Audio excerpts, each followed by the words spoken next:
사랑의 예수님, 오늘 이 아침에도 감사드립니다.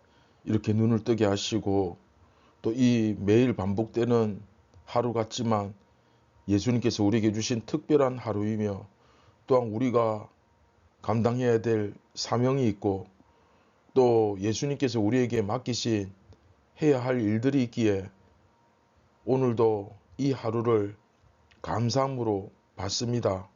사랑하는 예수님, 이 땅에서 예수로 살고 예수로 죽는 참된 예수님의 제자가 되게 하여 주시고 우리를 통하여서 저 믿지 못하는 백성들, 저 불쌍한 영혼들 다시 한번 복음이 전해져서 저들에게 구원의 길이 열리게 되고 우리의 진정한 주인 대신 자기의 진정한 삶의 주인 대신 예수님을 알아보게 되는 역사가 일어나게 하여 주시옵소서.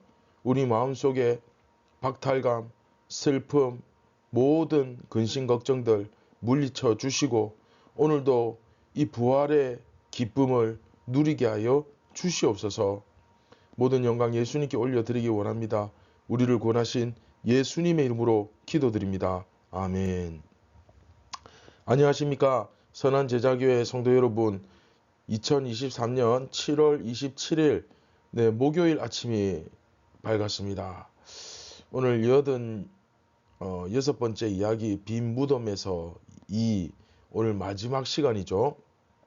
내 형제들 그리고 아빠 아버지라는 제목으로 요한복음 20장 17절 18절 두 절 말씀을 우리 함께 보도록 하겠습니다. 예수께서 이르시되 나를 붙들지 말라. 내가 아직 아버지께로 올라가지 아니하였노라. 너는 내 형제들에게 가서 이르되 내가 내 아버지 곧 너희 아버지 내 하나님 곧 너희 하나님께로 올라간다 하라 하시니 막달라 마리아가 가서 제자들에게 내가 주를 보았다 하고 또 주께서 자기에게 이렇게 말씀하셨다 이르니라. 아멘.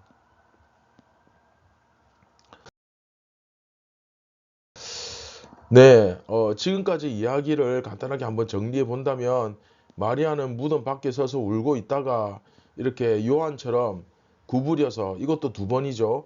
구부려서 무덤 안을 이렇게 탁 들여다보는데 흰옷 입은 두 천사가 있는데 예수님 시체가 누였던 그곳에 하나는 예수님 머리편에 하나는 예수님 발편에 이것도 이제 증언으로서 굉장히 자세하게 이제 설명하고 있는 거죠. 그리고 천사들이 묻죠. 왜 우느냐? 예수님 부활하셨다 말씀하지 않고 왜 우느냐? 그러니까 내 주님을 옮겨다가 어디 두었는지 내가 알지 못함이니다. 이것도 그죠. 역시 두 번이죠. 그리고 이 말을 하고 뒤를 딱 돌이키는데 예수님께서 서 계신 것을 보았지만 예수님이신 줄 알지 못했죠. 그냥 무덤을 지키는 관리인, 동산지기인 줄 알았던 거죠. 그래서 예수님께서 여자여 어찌하여 울며 누구를 찾느냐 하는데 이제 마리아가 이걸 눈치채지 못하고 당신이 가져갔으면 나한테 알려달라. 내가 가져가겠다. 너 시체 필요 없잖아. 그거 갖고 가서 뭐 하려고 뭐 이런 식으로 이야기를 하는데 예수님께서 굉장히 다정하신 목소리로 마리아야 이렇게 부르시니까 마리아가 돌이켜서 히브리 말로 랍오니 그쵸? 나의 선생님 도마가 고백했던 나의 주 나의 하나님 그쵸? 그런 고백을 하게 되죠. 자 그리고 오늘 본문 보시면 예수님께서 독특한 말씀을 하시죠. 나를 붙들지 말라. 내가 아버지께로 올라가지 않았다. 내 아버지께로 올라가는 것을 이제 강조합니다. 그리고 이 말씀 때문에 사실은 앞에서 요한이 믿었다라는 말이 우리 주님이 아버지께로 가셨구나 라고 생각했을 것이다. 아마도 그쵸? 그 해석이 가능한 근거 구절인 겁니다. 나오잖아요. 그쵸? 내가 아직 아버지께로 올라가지 않았다. 너는 내 형제들에게 가서 이르되 여기서 굉장히 중요한 내용 나오죠. 내 형제들에게 제자들이 아니고 이제 뭐라 그럽니까? 형제들에게, 그렇죠? 형제들에게 가서 이르되 내가 내 아버지 곧 너희 아버지 내 하나님 곧 너희 하나님께로 올라간다 하라, 이렇게 말씀을 전하라고 하십니다. 지금 굉장히 중요한 말씀 나오죠. 자, 마지막 만찬 자리에서 분명히 예수님께서 말씀하시기를 제자들을 떠나서 아버지께로 가신다, 그렇게 말씀을 하셨습니다. 그리고 그 이후에 보혜사 성령께서 오신다고 하셨죠. 그런데 십자가에서 죽으심으로 예수님은 아버지께로 완전히 가셨느냐? 네, 또 그건 아니죠. 십자가에서의 그 죽으심은 분명히 예수님께서 아버지께로 가시는 여행의 시작인 것은 맞습니다. 맞지만 아직 완성은 아닙니다. 이제 곧 예수님은 아버지께로 가시고 대신 성령께서 제자들에게 오시는 일이 벌어질 것인데, 그런데 아직은 아니라는 거예요. 자, 그리고 여기서 굉장히 중요한 말씀 나오죠. 내 형제들, 그렇죠? 예수님은 제자들을 내 형제들이라 부르시고, 내 아버지는 누구 아버지? 네, 너희 아버지. 내 하나님은 곧 누구의 하나님? 네, 너희 하나님이라 말씀하십니다. 나의 하나님이 너희 하나님이다. 자, 이 표현을 통해서 굉장히 중요한 표현입니다. 하나님이 제자들의 뭐가 되셨다? 네, 아버지가 되셨다. 우리 예수님은 우리 형님이 되셨다. 우리 오빠, 우리 형님이 되셨다라는 것입니다. 자, 여러분, 이게 과연 그냥 형식적으로 하는 얘기일까요? 그냥 뭐 우리 듣기 좋아라고 하시는 말씀일까요? 결코 아니죠. 물론 유대인들이 감히 하나님을 아버지라 부른다? 네, 이건 있을 수 없는, 상상조차 할 수 없는 일이죠. 어떻게 그 높으신 하나님을 아버지라 부르는가? 그냥 뭐 비유적으로 이스라엘 민족 전체에 뭐 아버지가 되신다, 그런 표현은 있지만 유대인 개개인이 하나님을 아버지라 부르는 것은 있을 수 없는 일입니다.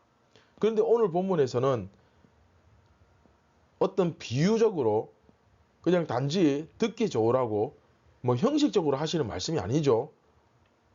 따라서 이제 여기서부터는 예수님에 의해서 하나님은 아빠, 아버지, 마가복음 14장 36절, 또 로마서 8장 15절, 갈라디아서 4장 6절, 이런 유명한 구절들 보면 이제 아빠, 아버지라는 표현이 나오죠.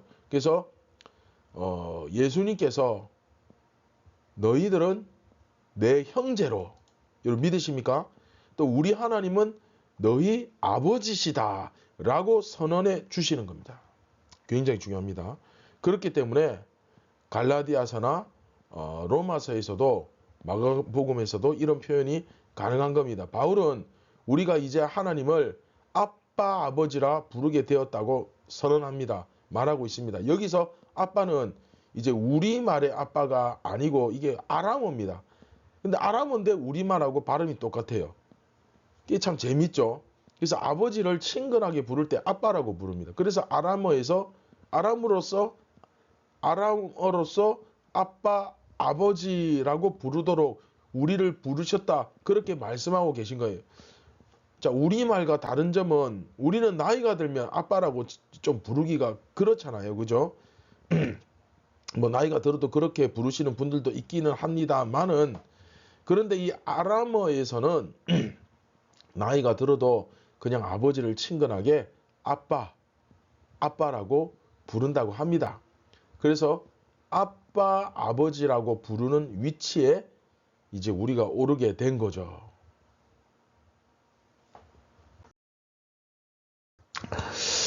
자, 전체 이야기를 정리하면서 말씀을 맺도록 하겠습니다. 예수님께서 부활하심으로써 눈물을 흘리면서 자기가 사랑하고 존경했던 그 주님, 자신의 그 선생님의 시신을 잃어버린 막달라 마리아에게 찾아오시고, 그리고 그녀에게, 그쵸, 마리아야, 이렇게 다정하게 불러주시는 그 모습을 가만히 여러분 한번 이렇게 머릿속으로 상상을 한번 해보세요. 막달라 마리아는 지금 예수님의 부활을 전혀 생각지 못하고 있습니다. 그렇죠? 그래서 두 번이나 이야기하잖아요. 예수님의 시신을 사람이 가져갔다고. 막달라 마리아는 부활을 꾸며낸 게 아니에요. 그렇죠? 부활은 꿈도 못 꿉니다. 그 상황에서 마리아는 마리아에게 지금 닥친 것은 무엇입니까? 슬픔과 엄청난 박탈감이었을 겁니다. 그렇죠? 그때 예수님이 그녀를 마리아야 그렇게 불러주심을 통해 이 모든 것이 다 사라지죠. 그렇죠? 또한 마리아뿐만 아니라 제자들을 내 형제라 부르시고 또한 아버지 하나님을 아빠라 부르게 해주심으로써 제자들에게 그리고 예수님을 믿는 모든 자들에게 또 예수님과 함께 하려는 모든 사람들에게 그 모든 슬픔과 박탈감을 제거해 주신 분이 바로 부활의 예수님이시고 부활의 권능이고 그 부활의 의미다 하는 겁니다. 이해되시죠? 예수님께서 제자들의 자리로 내려오셔서 한자리에서 먹고 마시는 그런 놀라운 은혜를 누리는 관계가 되게 해주신 거예요. 예수님을 믿음으로써 이제 우리는 이 놀라운 지위를 얻게 된 겁니다. 예수님을 믿음으로써 이 슬픔을 우리는 버릴 수 있게 된 겁니다. 할렐루야. 예수님을 믿음으로써 우리는 함께 교제하는 기쁨을 누릴 수 있게 된 겁니다. 자, 굉장히 중요합니다. 주님께서 십자가를 지시고 부활하신 이유, 그게 뭐냐? 결국 우리가 하나님께로 더 가까이 나아가서 친밀함을 누리게 하기 위함이죠. 그것을 위해서 이 모든 일을 감당하신 겁니다. 그러니까 우리는 정말 엄청난 특권을 가지게 된 거예요. 우리가 기도할 수 있다는 것, 그렇죠? 또 하나님의 나라의 그 복과 은혜를 누릴 수 있게 됐다는 것, 할렐루야. 또 영원한 생명을 약속하셨다는 것, 얼마나 여러분 크고 놀라운 은혜인지를 다시 한번 생각해 볼 수, 이 모든 은혜가 세상에서 얻을 수 있는 게 아니에요. 우리에게 영원한 생명이 있다는 것이 얼마나 큰 간격으로 내게 다가옵니까? 내가 오래전에 너무 자주 너무 오래전에 들었던 얘기라 너무 당연하게 여기던 얘기라 그저 예배당 안에서만 하는 얘기라 생각해 왔던 이 복음이 이제는 감흥도 없는 그런 상황에 있지는 않은가. 그렇죠? 문제는 바로 이거죠. 그러면서 세상의 여러 가지 일들 때문에 슬퍼하고 두려워하고 또한 무언가를 잃어버렸다는 그 박탈감에 빠지고 오늘 본문처럼 그 슬픔과 박탈감에 빠져있는 그렇게 살아가고 있지는 않은지 정말 우리 자신을 진지하게 반성해 볼 수 있었으면 좋겠습니다. 사랑하는 선한제자교회 성도 여러분, 우리 주님께서는 다시 살아나셨고 이 다시 살아나심으로 인해서 이 모든 인간의 슬픔을 다 제거하시고 오직 기뻐하고 오직 담대하고 오직 가치 있게 오직 그의 나라와 영광을 위하여 이 세상을 살아갈 수 있게 하셨다는 사실을 다시 한번 기억하는 우리 모두가 되었으면 좋겠습니다. 자, 우리 다 함께 말씀을 기억하며 같이 기도하겠습니다.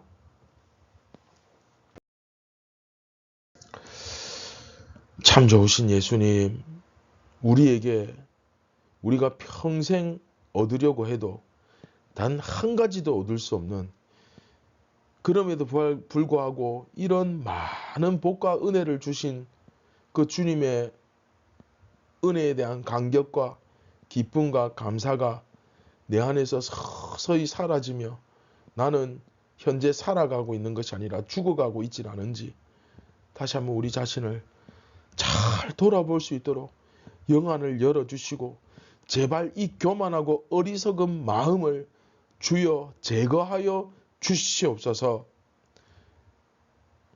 주님, 오늘도 예수로서 살아갈 수 있도록 우리에게 성령의 충만한 은혜를 허락하여 주시고 또 온전한 예수님과의 연합을 이루게 하여 주시옵소서. 오늘도 예수님께 영광 올려드리는 삶을 살기 원합니다. 우리를 구원하신 예수님의 이름으로 기도드립니다. 아멘. 사랑하는 선한 제자교회 성도 여러분, 오늘도 이 그리스도인의 엄청난 특권을 누리며 열심히 감사하며 사명 감당하며 그렇게 살아가시기를 주님의 이름으로 축원드립니다. 감사합니다.